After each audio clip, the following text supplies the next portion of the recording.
أعوذ بالله من الشيطان الرجيم. بسم الله الرحمن الرحيم. يا أيها المزمل قم الليل إلا قليلا نصفه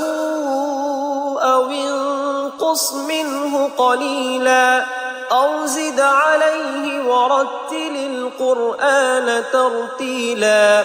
إنا سنلقي عليك قولا ثقيلا إن ناشئة الليل هي أشد وطئا وأقوم قيلا إن لك في النهار سبحا طويلا واذكر اسم ربك وتبتل إليه تبتيلا رب المشرق والمغرب لا إله إلا هو فاتخذه وكيلا واصبر على ما يقولون واهجرهم هجرا جميلا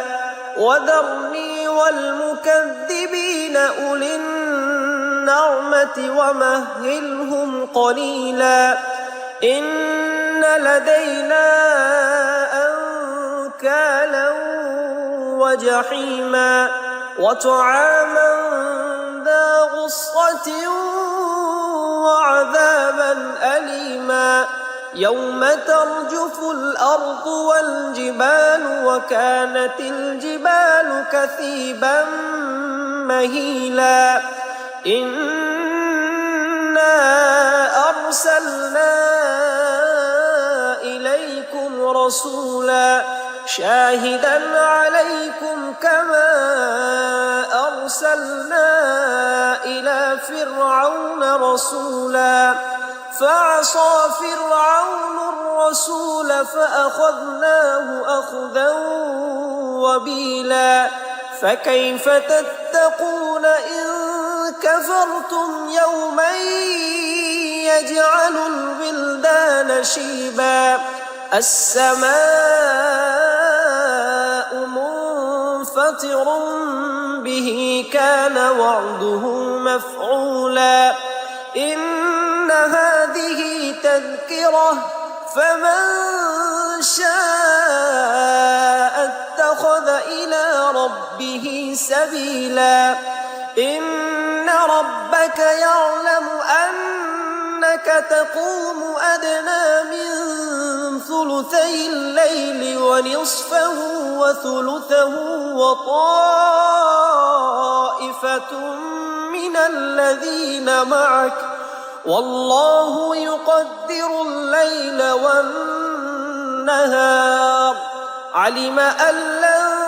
تحصوه فتاب عليكم فاقرؤوا ما تيسر من القرآن علم أن سيكون منكم مرضى وآخرون يضربون في الأرض يبتغون من